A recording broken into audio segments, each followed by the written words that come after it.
Hello, and welcome to episode 153 of Random Encounter, the RPG fan podcast. I'm your host, Derek Heemsbergen. I'm Embryonix on Twitter. That's at EMBRYONX. And today I am joined by she with the fluffiest hair, Alana Higgs. Hello, everyone. I'm at Alana Higgs on Twitter. Lovely to be here.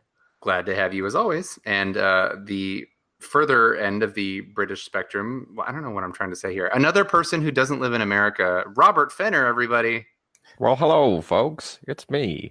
That's definitely how you sound normally. That's right, everybody. I'm here to record a really good show. You sure are. And if I wanted to hear you talking weirdly on Twitter, where would I find you? I'm at Misanthrobob, always causing a ruckus. You sure are. Stay out of the menchies, folks. It gets wild in there. Stay in the DMs. Stay in the DMs. And finally, we've got my lovely and talented Canadian co-host, Greg Delmage. Hi, everybody. I go by at Greg Delmage on Twitter. So you sure do. You can find me doing stuff. Yeah, and we can also find you doing stuff in a video game, right? I don't remember if we talked about the fact that you did something and that is no longer under embargo. Did we?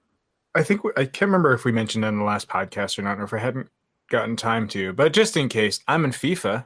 People can find me in the FIFA journey. For those of you who play the sports games. That's where I can be found. You're footing all the balls. As Kevin De Bruyne. Ooh. Oh. Yeah. You have sterling grasp of French pronunciation, just as I would expect of a Canadian.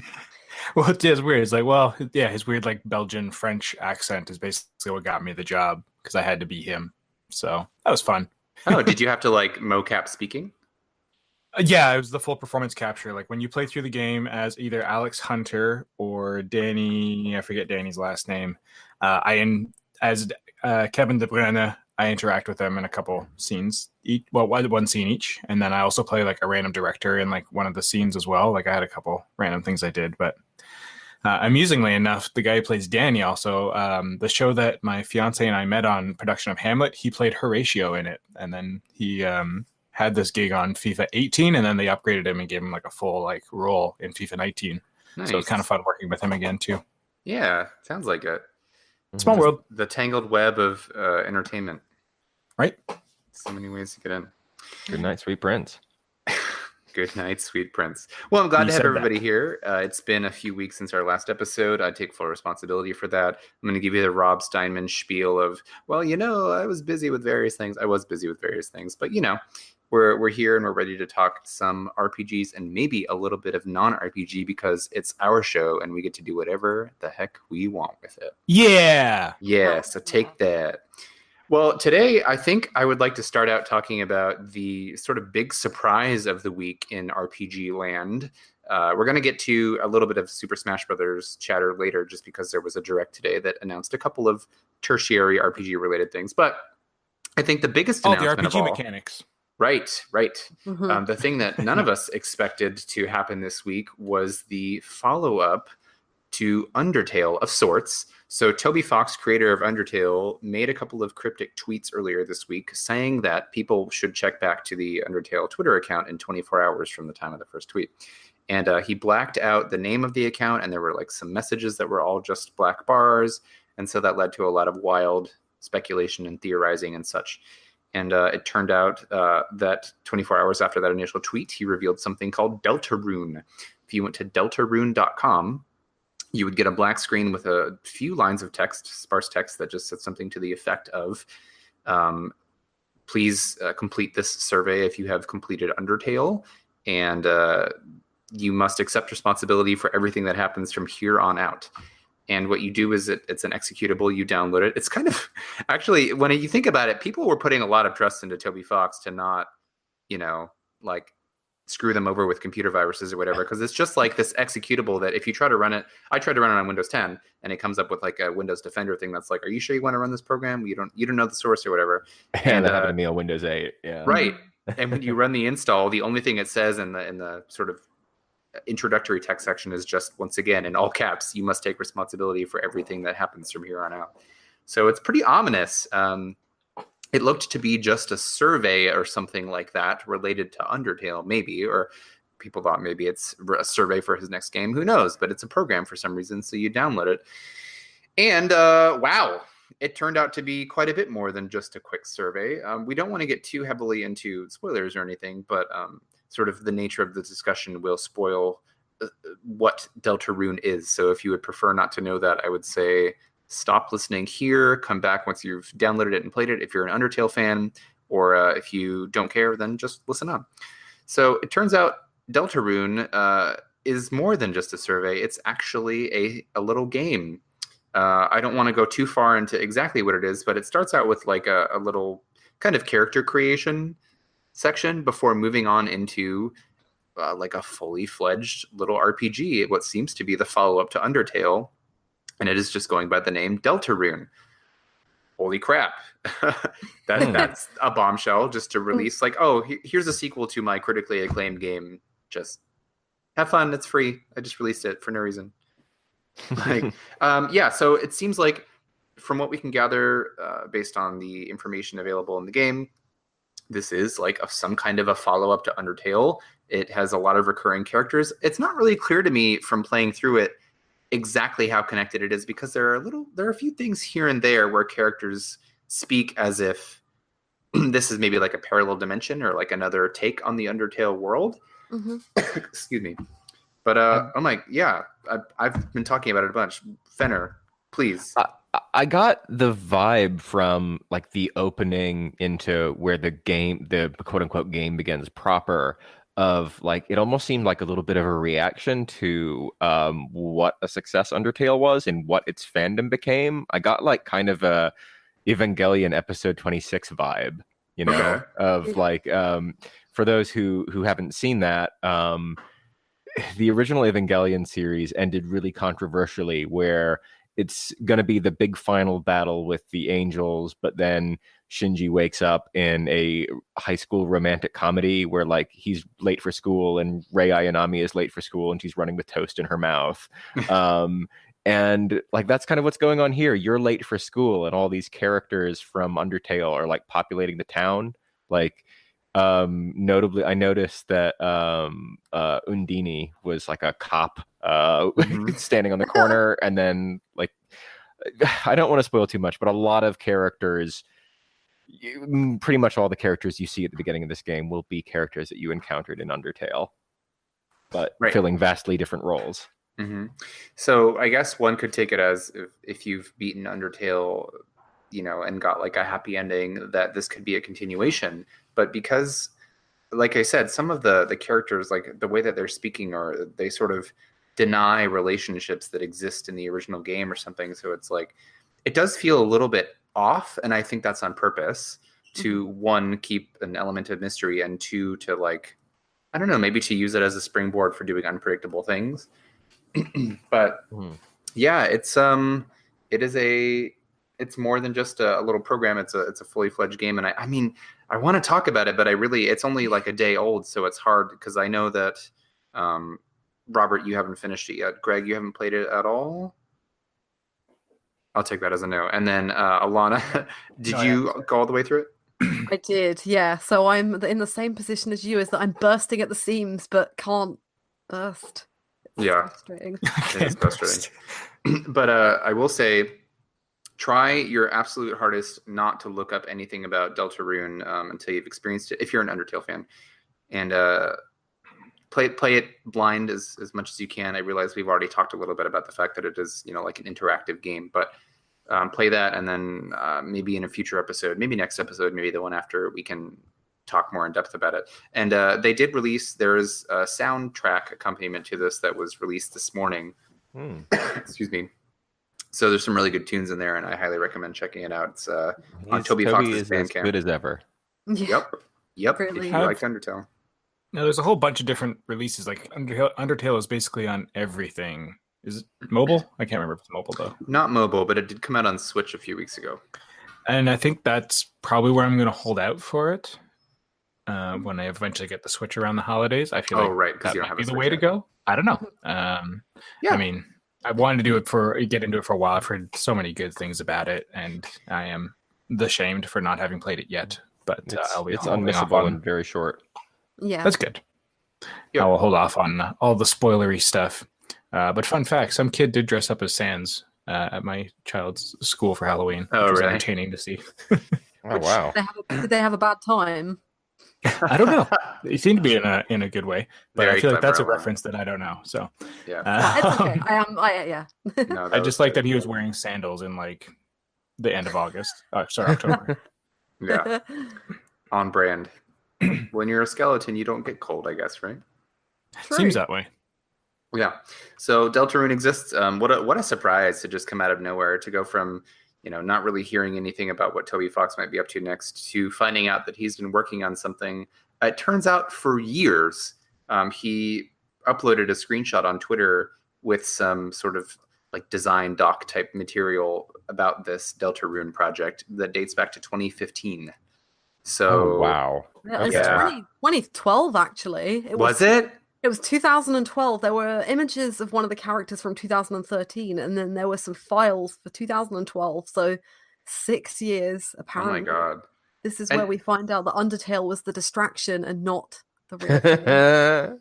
Yeah, which is just insane. And for Undertale to have achieved the success it did, and then to go on to spawn this is just amazing. I think he's an incredibly talented artist. I do think that it's a shame. I feel like whenever something gets sort of achieves a certain level of popularity, there is always pushback from a certain sect of people who just don't like it when things are popular, or they don't like to engage in popular media. And that's not to say everybody should like Undertale, because it's not, it's not going to be a game for everybody. But I think that Undertale is a really special game, and there are quite a few people I know that I've met in real life and such that are just like, excuse me, are just like, oh, I would try Undertale, but I hate the fan base so much I don't even want to engage with it. Hey. And it's like, come on, man. So don't engage with the fan base. I don't, and I'm very happy. It is a lovely game. It's heartwarming and heart-wrenching at the same time, and it's worth every minute of it, I would say. And it's still, I think, when I replayed it I played it on PC and played it on PS4. So when I replayed it on PS4, I'd almost forgotten like what made it so good.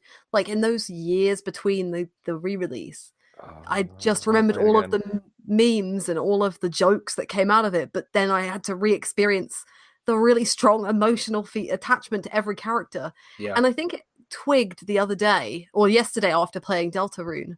Like there are games I've played where it takes me 20 hours to fall in love with the cast. Deltarune and Undertale can do it in half an hour for me. Like it's one line of dialogue and I'll head over heels for everybody. It's incredible. Yeah, in some ways I felt like playing through Deltarune was a lot like experiencing Undertale again for the first time, and that in itself is a gift, I think. Mm-hmm. Toby Fox is very savvy and very witty and very...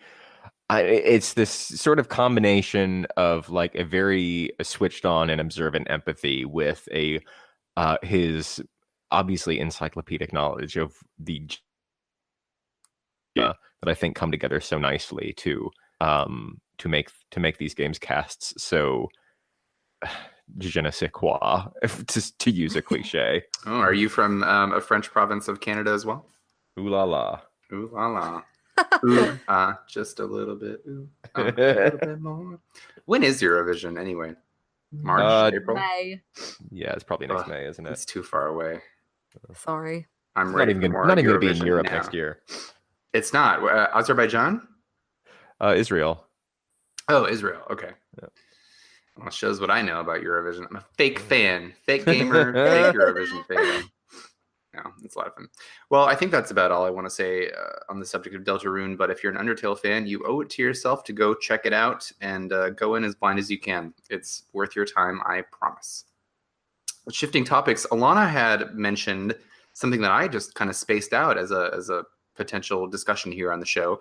But Sony is going to be releasing their take on the NES and SNES Classic soon. It's the PlayStation Classic. It comes out in, is it later this month or is it December? I forget. December 3rd, I think. Okay. So Sony's releasing their own little standalone PlayStation machine. It's preloaded with 20 games from the PS1 era that are supposed to be pretty representative of Sony's lineup during that age. But yeah, it's like questionable. Rainbow Six. Yeah. I mean, Super Puzzle Fighter 2 Turbo Machine is what I'm calling it. Or That's what nice. Yeah, that's worth it. Yeah. Jumping Flash. I'm always here for Jumping Flash. Yeah, I'm happy that Jumping Flash is there. I think somebody had pointed out on Twitter, I don't know who it was, just somebody in my timeline, sorry, but they had mentioned that Sony probably was sort of, their hands were tied in their lineup for this just because so many of the games that were emblematic of the PlayStation era have been remastered or remade, like Crash Bandicoot, Spyro the Dragon. Now Medieval is being remade into a new game. So it's sort of hard to justify the inclusion of those originals when they're trying to market the new releases of each of these things. But that's weird though, because I mean, I would think that this console would be more aimed at people who don't have a PlayStation 4. Yeah. Aimed at the nostalgia factor. I mean, I appreciate them not wanting to double dip per se, but you bring up a good point, Robert, by saying that people who aren't keeping up and just have their old consoles or have lost the discs or whatever, just like, oh, I want to play that again in its true form. And go ahead. I was going to say it's difficult because if you, like, that was the first thing that I jumped into my head. Someone was complaining that Crash Bandicoot wasn't on there, and I was like, well, they've just remade it. But actually, Final Fantasy VII's on there, and it's been ported to everything, and is coming to Switch and Xbox One next year as well. And it's such a double, it's so difficult to know what's, they were never going to please everybody. I think that's the main thing. But, and it's not really, without library. Should have been 8, just saying.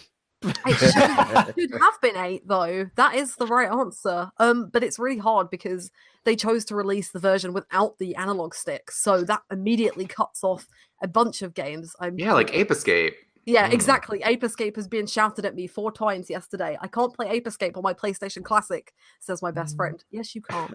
But yeah, it's a difficult one because even the selection, there's some really good things on there, like Metal Gear Solid, which deserves to be on there, and Grand Theft Auto. But then say, like, you've got Mr. Driller, which I like Mr. Driller, but not the first thing I would think of, and some other things. But there are. Go on. I don't think there's anywhere else you can really play Mr. Driller at the moment. So I think that's nice that that's going to be there. It's really a shame that that's not on any of today's consoles, because I really got a hankering for Mr. Driller. It's I think it's either on the Vita or the PSP in Japan, so you can get one.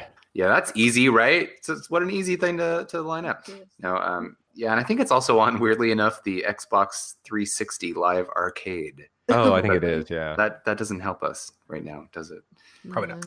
And on the RPG end, there are 3 titles that would be within our coverage. We've got Final Fantasy VII, which we knew was going to be there. Wild Arms 1, which is an interesting choice in light of, like, well, Alter Code F exists, but is not, like, super readily available anyway. And I think some people felt like it was a controversial remake for how it made some changes. And then most unexpected, in my opinion, is Revelations Persona, the weirdly hacked apart PS1 release of Persona 1. With the best soundtrack. Yeah, because it doesn't have, like, the vocal battle theme. I don't remember what the original battle theme sounds like in that. The original battle theme is not good, but the rest of that soundtrack is pretty outstanding. Okay. Is it, like, very different overall, the whole soundtrack? Oh yeah, it's like Chicago House in a minor key. Okay. Yeah, it's dancey and kind of dark. It's really good. Huh. I don't think I've ever heard the original Revelations soundtrack. Weird. I highly recommend it. I mean, sadly, some of the best tracks in that game are from the Snow Queen quest, which you can't access. But that entire soundtrack is really worth a hard listen. Okay, I'll have to look it up because I have the rip of the soundtrack from the PSP version, but not that one. So okay, something to look for. It's a lot longer too. I think there's like double the amount of tracks. Oh wow. Okay. Yeah. So do any of you feel like you'll pick up the PlayStation Classic?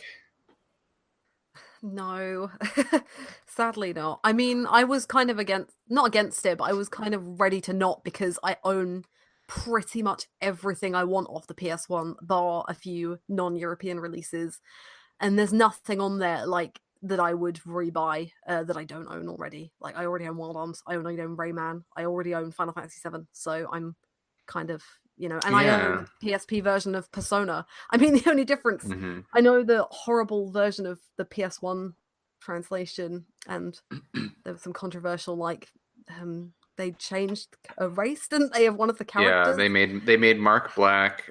They made the student council girl like into a blonde.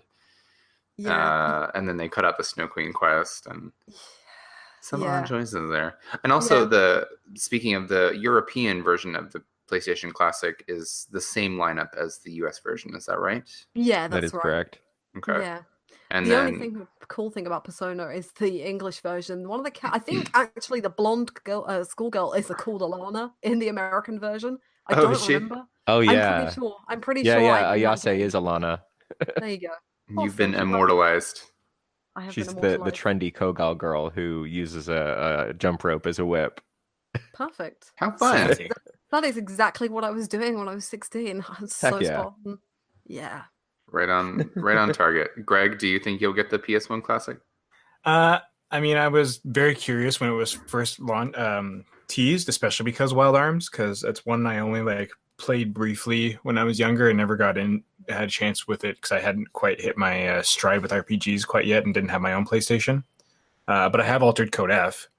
So I mean, when the full roster kind of got announced, I was like, there's not really I've never been a big action person, especially with the PlayStation. The PlayStation for me was an RPG machine, not an action machine. And the North American one is definitely very action heavy. If we got the Japanese one, I probably would have been a lot more interested. Right. Well, that's what I was going to ask next. So the Japanese PlayStation Classic has a different lineup. And the differences as far as RPGs are, the Japanese one has Parasite Eve, the first one, and Saga Frontier. Both things I want to play.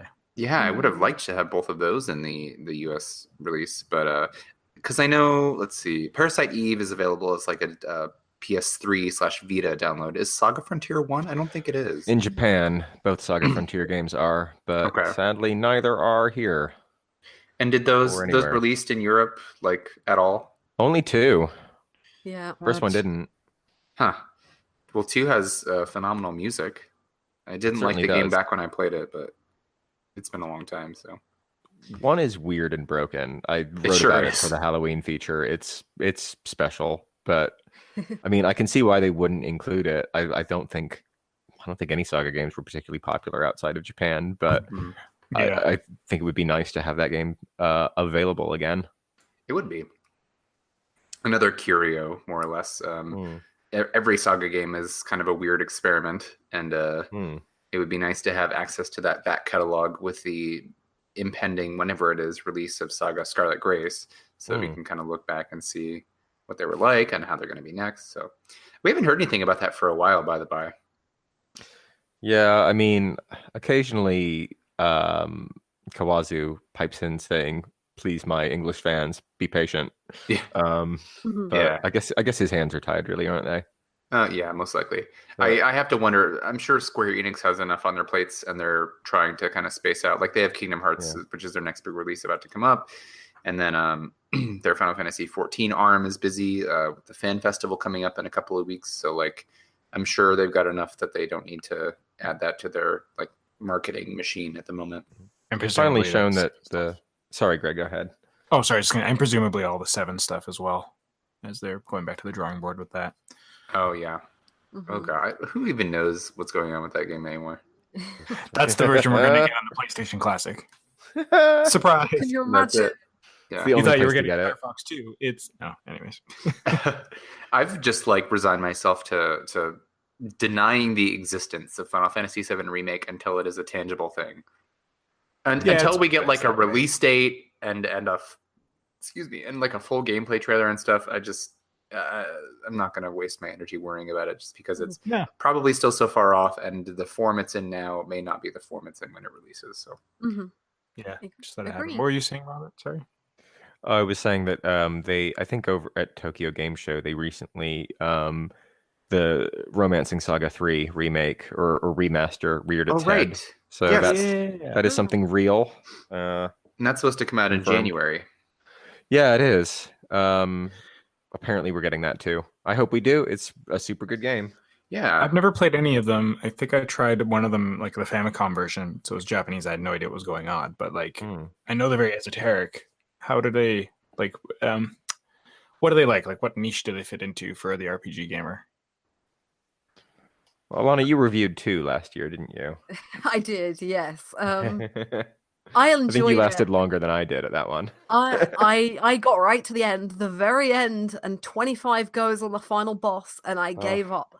It is extremely difficult and extremely obtuse, but I love the way that you move around and progress the story. So the thing with Romancing Saga 2 is there's no real overriding story other than the fact that you are a part of a generation of family, and every time you die or there's like a set time, you'll reincarnate as another member or down the line. But the way you move around the world, different events will happen at different times, and there's like mini sections that you play through, and you have to go and kill all of these 7 heroes. But I did enjoy it. They're just you just need to be ready to be patient and.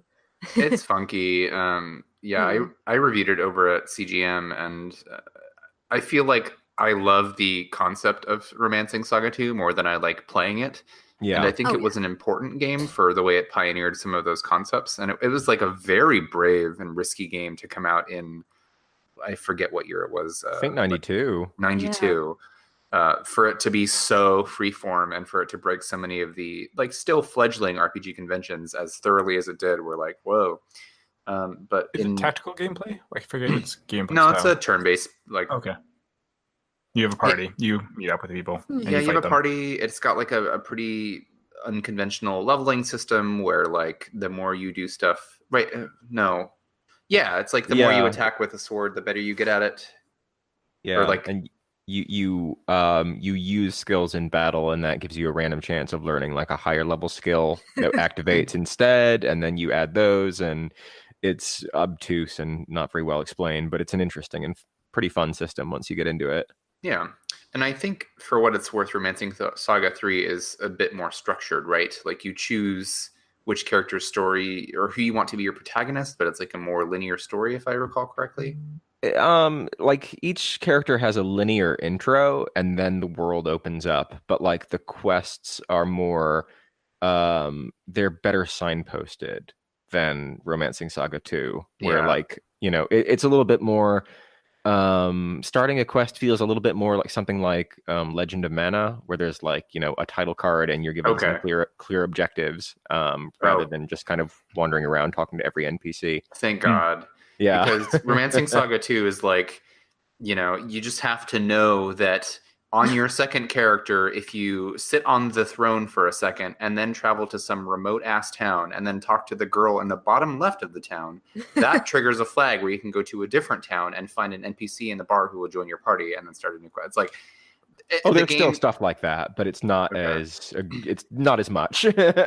Yeah, because in 2, it's like there's never really any indication that you are on any kind of track. It's like just sort of flail about until you find your way, I felt. So that's good. I'm glad that's coming along. I hope to see more on it, and it is supposed to be coming to same platforms: PS4, Switch, PC, etc., etc. Mm-hmm. So I look forward to that. I want to ask Greg, since you haven't played the game so far that we've been talking about today. You've recently been delving into Monster Hunter World, right? I have been. I appreciate you indulging in me going back to an age-old game. It's not that old, but yeah. Well, it's true. Well, I think I brought it up on the podcast before. Just like sometimes it's hard to like leave games alone that were just good games, and then they keep releasing more free stuff. And I've definitely been wanting to get back for Monster Hunter, but I'm very behind since I went on to play, Moonlighter, Battle Chasers, a whole bunch of other stuff for the podcast or for the website. So I've been wanting to go back and check out some of the DLC, some of the stuff added in, but my hunter rank's very low. So I've just been trying to hunt a lot of stuff in like the Elder's Recess and things like that, like the blue salamander explodey face thing that I can only call Danganronpa right now. I'm pretty sure his name's not Danganronpa, but that's okay. It just makes me think of it every single time. And then like Beetlejuice shows up and tries to ruin the party, which is terrible. Why would he do that? Because he's awful, and as Solosi has said, you just hear that music and you're like, okay, bye. Like, damn it. He's trying to join the party, and you're just not being accommodating enough for him. No, there was already 2 monsters there. I know, and he's lonely. That's his whole thing. Nobody invites him. And he's like, hey guys, is there room for me? I brought dip. I brought my own music. He's just a big boy who needs Big friends. Right? Here's my chips. Boom. And then but I'm in that frustrating place where I'm sure because Derek, you've played it, but Alana and Rob, have you played Monster Hunter World? Oh, I played a lot of it. There you go. Well, you know how My you're game going of the through year. the quests, and then like you get the completed in the optional quests, and if it's silver, you're like, I'm missing something. What is it? Yeah. And so I've been trying to collect things. So I was collecting Tetsiki and Toby Karachi, lightning snake, and Tzatziki. This is weird. Like, for someone who's never played Monster Hunter, this is a real insight. Yeah. the names are just they're great, but sometimes you're just like, I mean, even what's the Devil Ho? There we go. Oh yeah, Devil Joe. The village Devil Ho. Yes, that was the previous episode. I call it like De Village Ho or something. De Village Ho. That's what it was, Mhm. which is really on point for sometimes how these names lend themselves to being very easily parodied. So I've just been trying to like find the thing, and I still haven't. It's still giving me that annoying silver completed banner, and there's something I'm just like, ah. So I want to like some fools. Well, exactly. So I'm trying to exactly go out into the wilderness and just be all Liam Neeson and take everything. And that's basically my game right now until they finally rotate around with the Final Fantasy DLC again, because I missed it on the first pass, and I just missed the Mega Man second pass again. I want my cat to be Mega Man. Come on. I thought Behemoth was like a permanent quest. Oh, it might be. So maybe the armor is, because I definitely see cactuars everywhere still, which is great. I have a cactuar in my bedroom. It's awesome. Oh. And I never noticed. I did it by accident, actually. I triggered it somehow by hitting it, and it was like basically a Baroth was like sitting on top of it, and then just started doing the 1,000 needle thing. It like pumps out needles and murders stuff with its 1,000 needle attack. Hell yeah. I never knew that was a thing, but it was awesome. Really nice little bonus to just sit back and watch something get mauled by a cactuar. Fun. Right? I thought that was a really nice touch that they kind of threw that in there. So it's been kind of nice going back to it and exploring some new things. Yeah, and I'm glad that they continue to support it. I know that they had said that they wanted to continue adding monsters. I haven't heard anything super recently about like a big new monster addition, but they have been doing the seasonal events. Like they had I forget what they called it, like the Autumn Festival or whatever, Harvest Festival. A few weeks ago in October, and that was cool. My partner still plays it pretty regularly, so I watched him play a lot. So yeah, the only thing that seems to be there right now is they brought back that that great big like gauntlet fight. Robert, do you know the name I'm talking about? The gold. I do. I've never been. I think so. Yeah. I've never been high enough to something like that. I mean, is that the one? But that's like arc tempered version of it now or something. I can't remember. That's seems to be the happening thing at the moment. But I always look at those things and I'm just like, my hunter rank's too low, so I'll just keep doing what I'm doing. Same. Keep grinding. Basically, whenever I have the chance, because then you got like Swords of Ditto just released something, which I went back and played that. Have you played it since they did the update?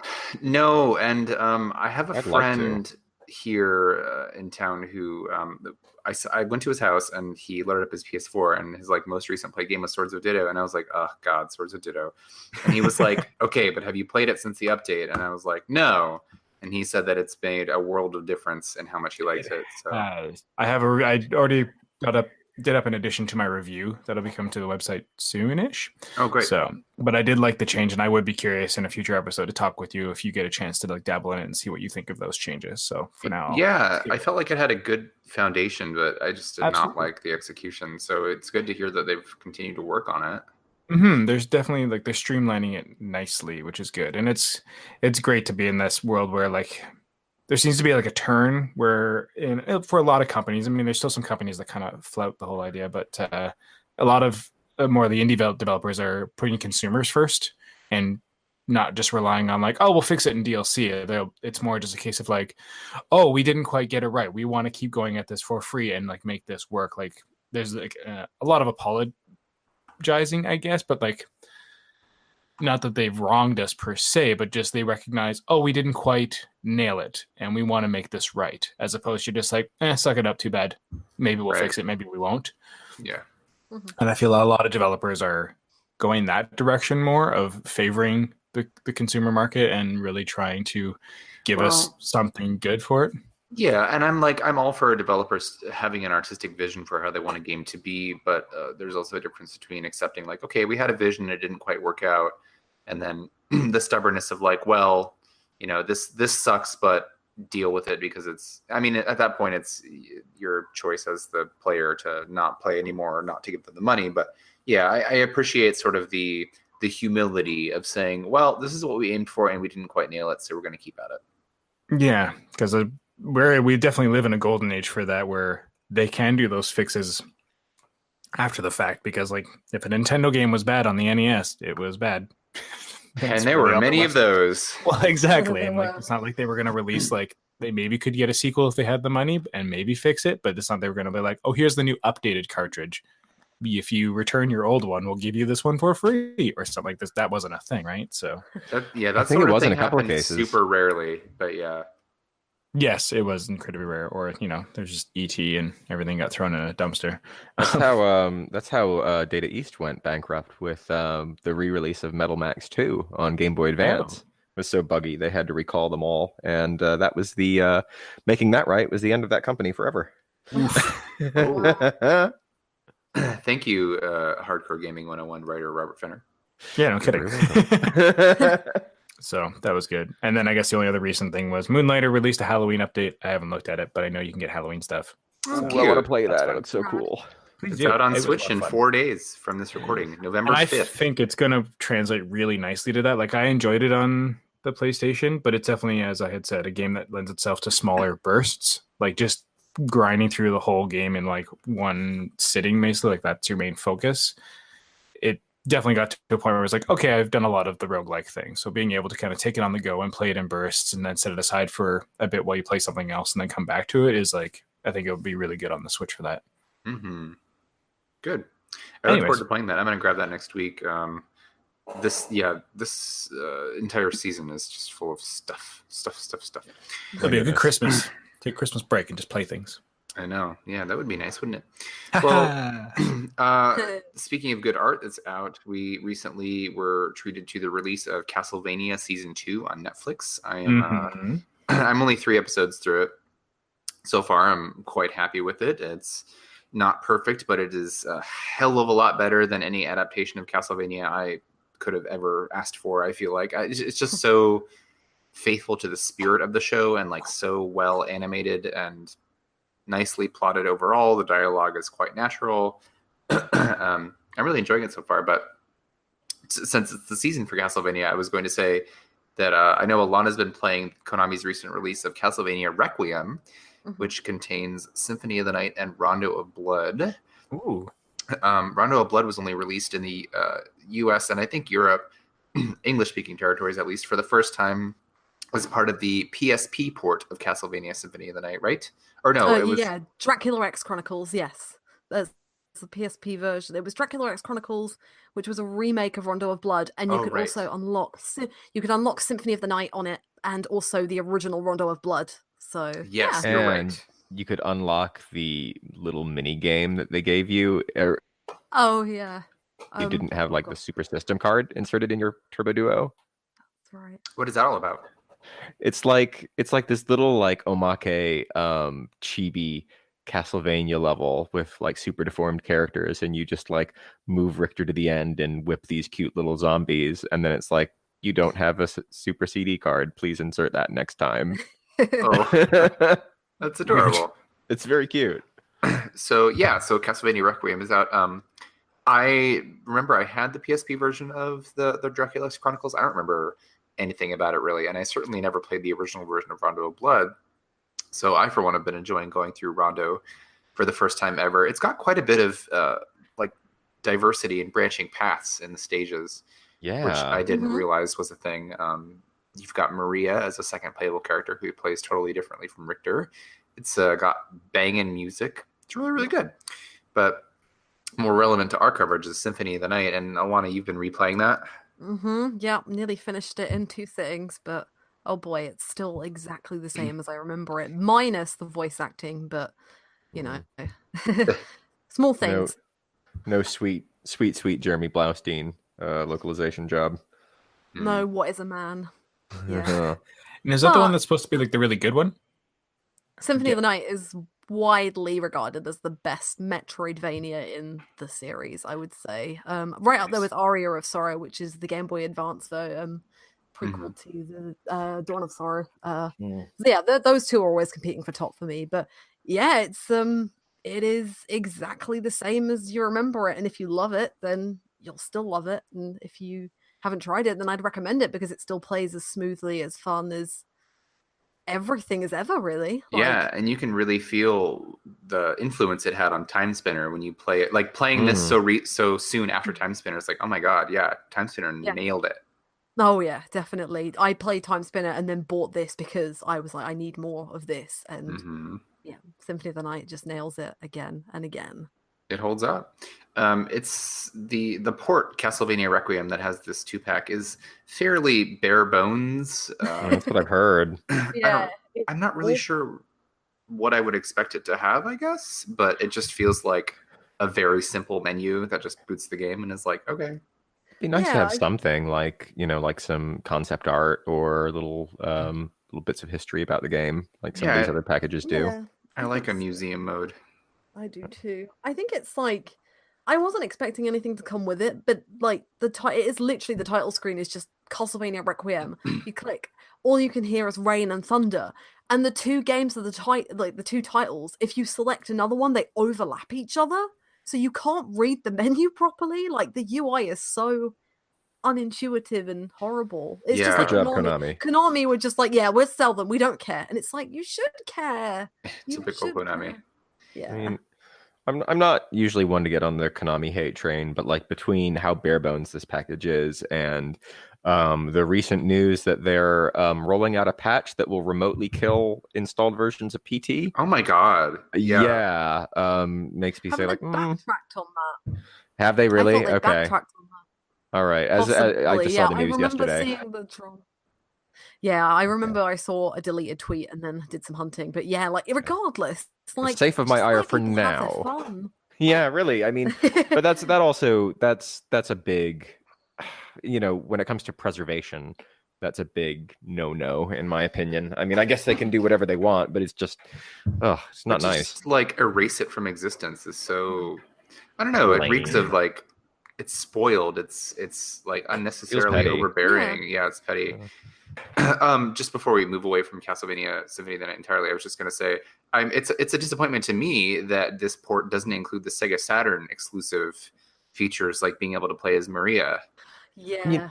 You know that stuff. I would agree with that. I'd love to play through the new areas at the very least. Like, I'm not interested in the slowdown of the Saturn version or anything like that, but for sure, I'd love to play through as Maria, or even there's an underwatery level, and I remember this like that's the only thing I ever like distinctly sticks in my mind from the Saturn version. I'd love that.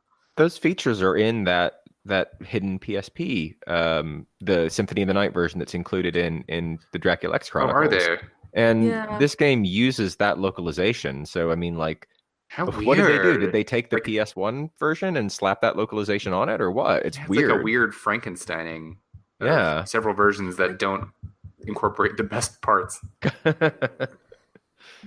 Konami got a Konami, I guess. I mean, like, Konami is, and it's not just like that they haven't put out a lot of games in the series that we like. It's that they've been sort of like notoriously restrictive in terms of how they release their games, and they like have neglected certain IPs. They had a whole thing way back when with Dance Dance Revolution, when In the Groove, the sort of DDR fan version of it, released in arcades. They like took them to court and ended up acquiring the IP just so that In the Groove could not release anymore ever, and then they did nothing with it after they acquired it. I have a friend, Rob Roberts. He's a podcaster over at Orange Lounge Radio, which is a really long-running, it's one of like the longest-running game podcasts out there. I think they've been around for like 12 or 14 years or something stupid like that.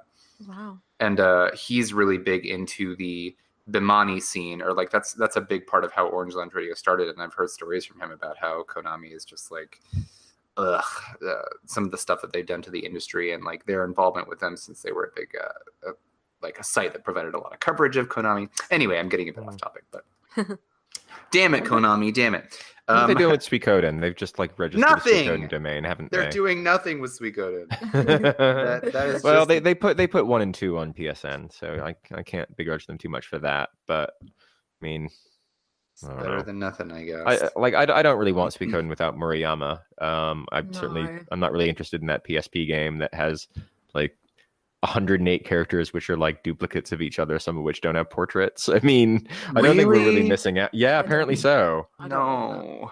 So, I mean, I don't think we're really missing out, but it would be nice if they gave it like, I don't know, a collection treatment or a museum treatment, but they won't do that, will they? Right. No. Well, you can get Suikoden 3 and 4 as PS3 downloads. Can you get 5? You can't get 5, and that's a really, really good one. It is. It's sure as hell better than 4. Yeah. Well, 4 has one of the best digital mahjong games I've ever played. So. Oh well, that's a reason to buy it, I guess. I bought it. Oh man, Suikoden 4. Those load times. Well, another spooky thing that I wanted to discuss, as long as we're on the subject, is Fenner has been playing a little game, a visual novel that came to us courtesy of Axis. This is an appropriate release for the season. Who's the developer? Is this Acquire? You know what I'm talking about. Is it Acquire or? Oh, it's Experience. Experience. Who developed my favorite game of 2018, Operation Abyss. Oh my effing god! But it's Deathmark, ladies and gentlemen, and speaking of Deathmark, I'm gonna go put myself to death with the mention of.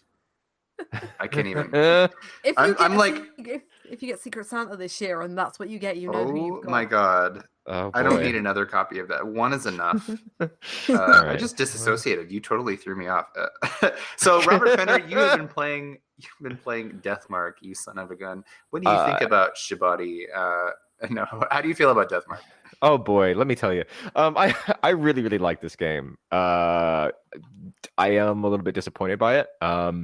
I guess like experience gotta experience, and that this is a experience or a developer known for like body salacious dungeon crawlers, and it didn't seem like Deathmark was that. It is a Japanese style adventure game about you develop the titular Deathmark, and you gather together some other people who have death marks and venture into haunted locales in a unnamed city in modern Japan to try and exorcise some ghosts and save yourselves before dawn breaks and your mark kills you. And like it plays a little bit like Corpse Party Book of Shadows, which is a game that I very much dislike. Not so much for its gameplay, but just for what that game was trying to do. Yeah. But like I have a soft spot for a slow burn horror game in which you're stalking around a first person view of like a 2D dilapidated school, and you're shining your flashlight around trying to find clues or uncover ghosts that will spook you and then disappear. But I mean, what got me here was that this game really hid the fact that it is just as horny as Experience's other games. There's a lot of ladies in undress in various states of bondage in this game, and it just feels like, well, this is cheap. And like, I was trying to get spooked late at night. Like I had the lights out, I had my headphones on, and then I was like, oh, it's more moe stuff. Sort of as is typical. Yeah, and I mean, certainly you can use eroticism as an element of horror, but you can, but it's so like it was separate just here. Yeah. Yeah, I'm like what I brought up in my review, which you can read now on the site, which is very good. Oh, I thank you very much. Very well. You see this early scene where one of your party members, a teenage girl, goes missing when you're hunting down this ghost plant boy, And when you find her, she's tied up in vines and suspended from the ceiling in her underwear, because of course she is. But I mean, what really gets me with this scene in particular is it is already established that this ghost only attacks adult men. So once you save this girl, you have to use her in the encounter against him, because he won't kill her, because he doesn't hurt adolescents. So I mean, you see that he ties up his victims, who are all adult men, and ties them up in his vines and makes flowers bloom out of them. And then it's like, okay, you are just doing this so we can look at a sexy teenage girl. Oh, like the fact that you have to use her, even though the ghost, like per the story, wouldn't go after her. Well, no. I mean, like, it's before you have to use her. Like, she's tied up in vines and she's going to be killed. And then when you use her, it's like, oh, the ghost responds, oh, you're not an adult, I won't hurt you. So, like, why was he, tying her up in vines and trying to kill her 5 minutes before? There's no reason for it. So that we can see her. Yeah. And every chapter is like this. There's one or two scenes, some of which are pretty extreme. I was looking at other reviews to see what some other takes were, and I saw that a certain contingency of the internet is upset because there was one scene that was apparently cut out from the English version, which yeah, boy oh boy, it's exactly what I would expect it to be. Yeah, yeah, it is. But aside from that, this is one of the spookiest games I've played in quite a long time, and I can get behind that. Yeah, the horror element is there. I was certainly struck by the Japanese box art with the ghost that's wearing a bride's veil outside of a phone booth. She looks amazing. Yeah, great. All of the monsters in this game look amazing. I was really drawn to, in the PS2 era specifically, I was really into third-person horror games. I loved Fatal Frame, Ground. God, why can't I think of anything else? Why does Lifeline come to mind? That wasn't a horror game. I mean, kind of. The game where you control a space waitress using your voice. Is that the one where you shout at her and then sometimes she runs the wrong way? Yeah, I never played that. It looked like a nightmare. It's something. It's a really weird experience. But yeah, games like Fatal Frame and Silent Hill, etc., were a big thing for me in the PS2 era, and I think personally, my affinity for horror has kind of lessened as I've gotten older, and I wonder if part of it's just like the level of realism present in a lot of horror games. Like it unnerves me too much, or like the level of gore or violence. I like a more subtle horror, so I tend to like Japanese horror better because it's very psychological, and I got sort of that PS2 era Japanese horror vibe from Deathmark, from what I could see. Like, even earlier than that, I mean, it harkens back to like some of my favorite Japanese horror, which is like Sega CD games or microcomputer games. There's a real kind of Snatcher vibe or Dead of the Brain kind of, these Japanese style menu driven adventure games, which are a real slow burn with equal parts like exposition and going to a safe place and planning what to do, and then heading out into a hostile area where the spooks are abound. And there's just so few games that are trying to do that. Japanese style adventure games outside of something like Danganronpa, which I love. But it kind of feels like a genre that largely doesn't exist anymore, and it's one that I don't know. It won't appeal to everybody, but I have a lot of time for it. The sort of it has things in common with the visual novel, but there's far more player agency. I'll put it that way. Okay, I wonder. No, they're probably very different, but two games that sort of came to mind. I'm not really sure why. In looking at media of Deathmark and listening to your descriptions of it, the first was White Day. It's very different. Okay, White Day's more like Amnesia. Those horror games. Yeah. Okay, and the other one, sort of more thematically than gameplay wise, at the very least, was Fragile Dreams. came to mind. Okay, yeah, I could see that. You're in a lot of dilapidated areas at night. So, I mean, I could see that tracking, but Maybe it's just the aesthetic that I was thinking. I love that. I love that game's aesthetics. I wish that was a bit more playable than it actually is. I really like it despite how wonky it is, but yeah. Yeah. I'm kind of terrified to fire it up again on my Wii U because I just remember fumbling around in the dark with those controls and being like, this looks so amazing, and it's just so hard to play. Sure is. And you get to repair your weapons constantly. Yeah. Constantly. Oh, big shout out to the maintenance crew on my fire escape that has been making that loud ass thumping noise for this entire hour. Coming from outside the house. Thanks for them. Yeah, the call is coming from outside the house. Yeah, so thanks a lot, guys. Sorry. One thing I will say is that I think Deathmark has a really incredible and surprising ending. Ooh. Yeah, so it's if you are engaged and you can deal with the salacious materials to get to the end, it does something that made me gasp that rarely happens. So, interesting. Yeah. Is it spookier than Mermaid Swamp? It is considerably spookier than Mermaid Swamp. Well, you enjoy that on my behalf. Okay. What are you talking about? What's Mermaid Swamp? That is the latest episode of Retro Encounter that Mark hosted that Greg and I were both on. They introduced me to the indie horror genre of these kinds of games, of just like, the indie adventure games and stuff like that are all rooted in the horror mechanics and that I've never experienced. And I was like, I'll sign up for this, sure, because I liked Costume Quest. Very different indie, Halloween games than I was expecting. So I know about my own website. So it was an experience, and so like I'm definitely curious about stuff like this game.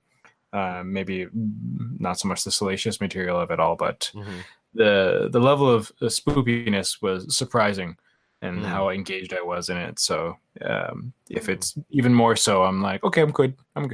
I think my partner is really okay. I know that my partner is really into horror. I think he may want to pick this up, and so I'll have to link him your review, Fenner, and then maybe we'll play through it, and I can report back to you. That would be cool because I think it's got a lot going for it. Okay. I was pretty engaged from start to finish. I mean, there's some issues with the story as well. Like, it's a little. Let's say that some of these ghost origin stories are a little bit too rape happy, which really doesn't fit in with the sexy scenes. No, it sends a bit of an icky message. Hooray. Yeah.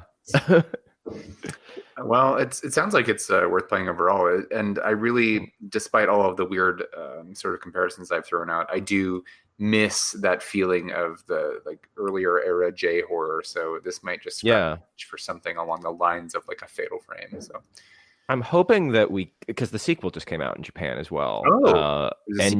NG, which is short for not good, which I find incredibly amusing. It sure isn't good. From what I understand, that is instead of going for a sort of creeping around a dilapidated area, it's going for a bit more of like a Ju-on the Grudge feel, where you're in everyday locations, and things start to slowly become corrupted. Like you're in your bright apartment, but then your framed photographs on the wall start to get distorted, and it looks very, very creepy. And I hope we get to see that in English, and I hope it's not as sexy. Which is something that it's weird to have to say that, but yes. Yeah. Cool. I'm gonna check it out. I wanted to wrap up this episode with a little bit of chatter about Super Smash Bros. Ultimate. It is not strictly an RPG. However, the information that was revealed during today's Nintendo Direct here on November 1st really added a lot of RPG-like elements to the game, just aside from the inclusion of some RPG characters. We learned about the new spirits, which are a core game function. It's optional, but there's this entire sort of spirit system that's going to be added to Super Smash Bros. Ultimate. And what it is we have more or less just cameo characters from a huge variety of video games that have made their way into Super Smash Brothers. This sort of replaces the in-game trophies that were in previous Smash entries. So instead of getting like an encyclopedia description of each of these games, we get just like a piece of artwork, and then each piece of artwork and spirit has its own associated abilities.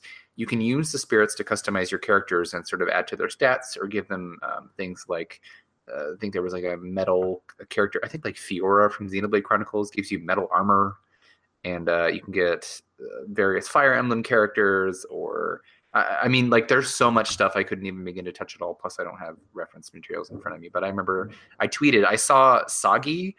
Thank you, Alana, for reminding me of his name.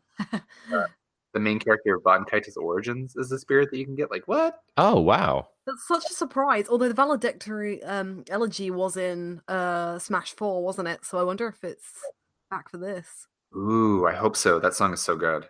That maybe opens the door for Nintendo and Bandai Namco to maybe re-release the Baten Kaitos games. Please. That's so bad. Sure would be nice. Please. They're pretty wonky. The first one has some of the most bizarre voice acting and character design. Yeah, everybody's speaking through a tube in that game, like a toilet paper tube. Pretty much. I remember some reviews back then were like trying to justify it, and they were like, "No, because you're the character in another world, so it's like it's filtered because you're not hearing it properly." It's like, no, they just recorded it in a bathroom, didn't they? It's just bad audio quality. Yeah. So I think this is very exciting. It's an opportunity for you to kind of go deeper into Smash using what amounts to more or less just like the ideas surrounding a lot of your favorite characters. I just think it's cool. Like, it's fun to, if you're going to be playing Smash for that many hours, it's fun to collect all the characters. And they mention that you can sort of form your own little dream teams of spirit combinations. Like, and I just like that idea. I like that it's giving the end user a chance to sort of play around with their own history and experiences with such a huge variety of games to create their own little microcosm of gaming history. Super cool. It seems a lot more hand-on too than like what they did with the amiibo. Because it sounds a lot like what they were doing with the amiibo, where you kind of fed them and gave them different power-ups and boosted them, but they were just kind of like your chicken fighters that you sent out to go battle other amiibo fighters. So being able to customize them for your own play and stuff like that is a lot more appealing to someone like myself. Yeah, and the amiibo function still exists. You can still tap your amiibos, and you can still feed them and stuff and add to their stats. And then the spirits, they were saying you can also do like little expedition type things where you send them out on a journey and then you come back in real time, like sort of the cute, like the prototypical gacha type gameplay, but there's no real money involved in any of the spirit acquisition stuff, which is great. Because when they first revealed, it's just a grind. Yeah, they were like, "Oh, there are spirits of different, strength levels up to 4 stars." I was like, "Oh shit!" Yeah. Right. I'm already playing Dragalia Lost, which I still am, by the way. I'm still still not out here. Is it not? No. We have no date either. Canada doesn't have it either, I don't think. What? I know I don't have it on Android. I know it's been announced, and that's basically what I'm waiting on is Android. That's so bizarre. Yeah, no, I'm still playing this dumb game. They actually just put out the 3rd event, like post-release event. It's a new raid, which is basically just like a 4-player co-op against a big boss.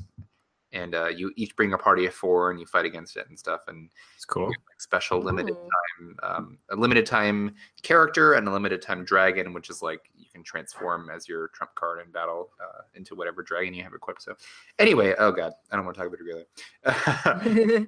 So yes, you do. I know I do, and I hate myself for it. Ultimate. I've heard a lot of takes on today's Nintendo Direct. It seems like some people are decently happy with it. I'm among those. Some people are very disappointed in the sort of direction of the so-called Grinch leak that turned out to not be true.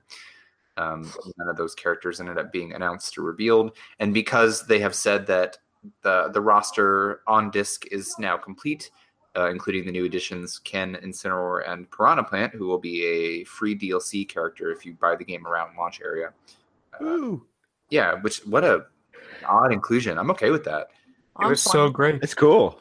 He's got feet. Like he has feet What? under his pipe. He does. Yes, he does. I Show laughed, feet, sweetie. and I loved it. Yeah. Oh gosh, Robert. But I honestly I'm like, there's a new main for me right there. I'm gonna master this little Piranha Plant because it just looks like so much fun. It's so silly. Yeah, he looks like he could be a very irritating opponent to play against, like very smug. And all those like different kind of like stat things he does and everything, like with the poison and the spiky balls and stuff. Yeah, it's neat. Yep. Piranha Plant is the new Bayonetta. Oh my god, competitive. Nerf Piranha Plant. Mm-hmm. So they also announced that they will be doing 5 DLC characters that will release by February 2020. Oh my god, give Sakurai a vacation, please.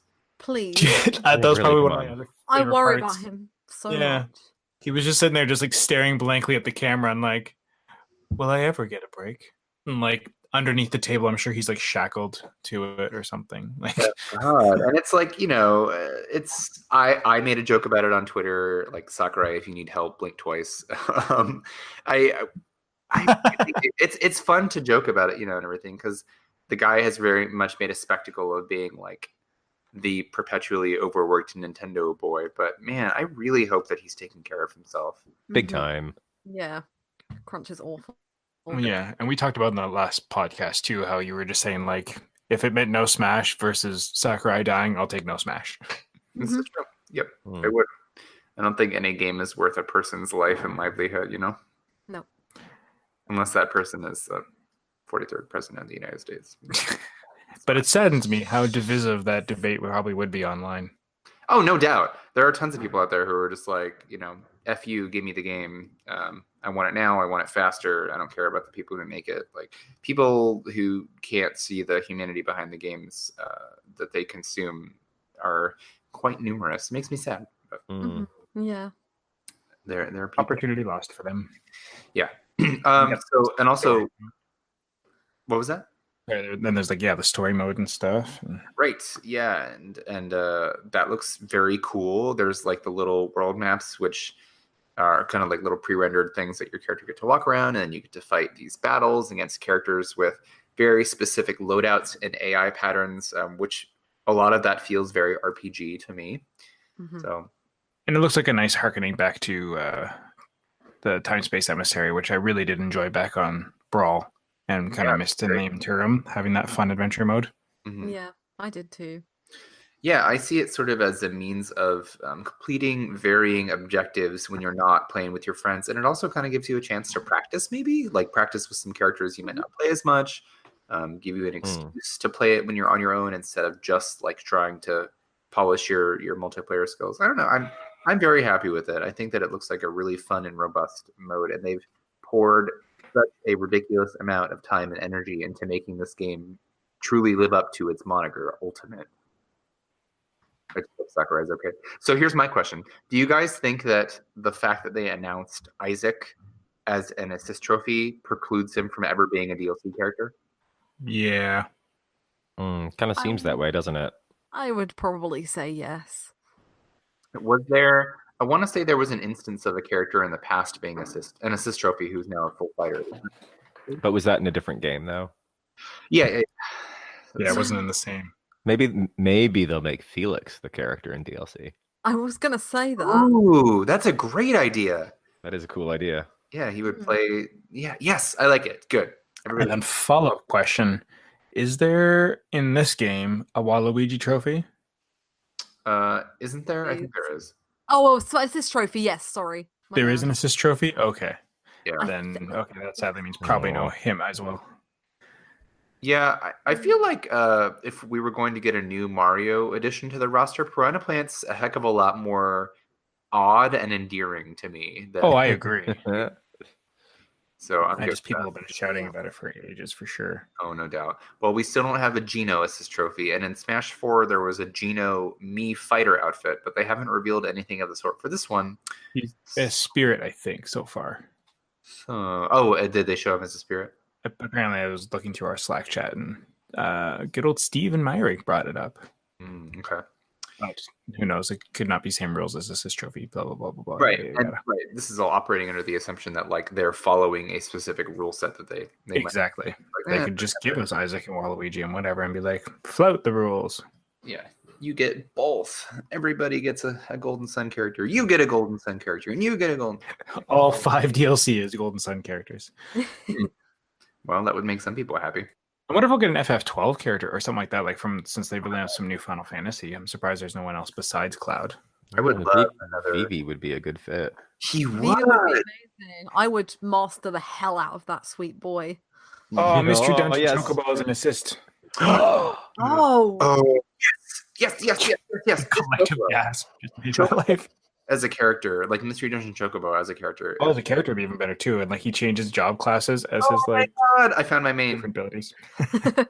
my dream main. I love him so much. He's my new dream main. I didn't even think about it to now, unless they give me Dogi from the East series, which will never happen. Oh wow. They would sooner do Adol and make Dogi an assist trophy, or like have Adol's final smash. Dogi. Oh, true. Yeah. You don't know. But they did throw in like the Virtua Fighter, which I was like, what? Yeah, I was cool. like, when was that on a Nintendo console? Was there ever Virtua Fighter on Nintendo? The Sega Clan. Oh, it's the Mega Drive, though, isn't it? That's Oh, right, Genesis. Sega. There we go. Yeah, Did- yeah, it's Sega. Did that bad Virtua Fighter RPG come to GameCube? It might have. Oh, Does anybody remember maybe. that? No, I Do you never not heard of this. remember? Oh gosh, it was when the PS2 market was inundated in like poor quality RPGs, and one of which was like, I think it was called Virtua Quest, and you were like this schoolboy who got transported into Virtua Fighter world, and it was like Pokemon but with the cast of Virtua Fighter. I Yeah. love it. Am I the only person who remembers this? Did I imagine this? No, you made I it. No, It's real. It is real. it was on GameCube. Yep, Virtua Quest. There you Uh-huh. go. In There we go. 2005 in North America, 2004 in Japan. I remember seeing the box, but I never played it. Yeah, same. So Weird. how does Virtua Quest rate vis-a-vis Mega Man X Command Mission? I think they were contemporaneous to each other, weren't they? And further, going further, how do they rate next to Custom Robo? Mhm. Not like an RPG spin-off, but oh my God, the story mode in that game was just wow. Wow. Well, Neil gave Virtua Quest a modest 61%. Oh wow! If Neil gave it that low of a score, then He's a pretty forgiving guy. I think I was gonna say I think he's a pretty he's a higher skewing reviewer. So although he hasn't reviewed in quite a while, so Guilty as charged. yeah. So are you, Greg? Be mean. Be a mean man. It's fun But to be then- mean sometimes. What was that, Alana? It's fun to be mean sometimes. When I find a game, you better. Oh, it's Puppy Dog Guys. Okay, fine. I'll give you a 75. In for a bad time, just like Sans the Skeleton would say. Bum. Skeleton of skeleton. Captain America gif. Mm-hmm. Well, folks, I think I'm ready to wrap this episode up today. It's been a day full of exciting news for Super Smash Brothers, and I know that I'm still riding the hype wave, but as always, there are good RPGs out and on the horizon. So, what? If I may, sorry, I had a random segue I wanted to make from you bringing up gacha stuff. Mhm. I don't know if anyone else here is playing Record Keeper, Final Fantasy Record Keeper still. Pardon? No. But if you do have it, if only right now while the holiday stuff's going on, boot it up just to hear that really rad mix of Gestures of the Moon or whatever from Final Fantasy IX. Is that the one? Okay. Oh, They made like a very Halloween-y version of it for like their whole Halloween, and the background art is gorgeous too in the menu. But anyways, it's really good. Go listen to it. I wonder if that's on the newly released Record Keeper soundtrack Volume 3, or if that's just like a brand new composition that's beyond. That you are just wanting very badly, as I've seen.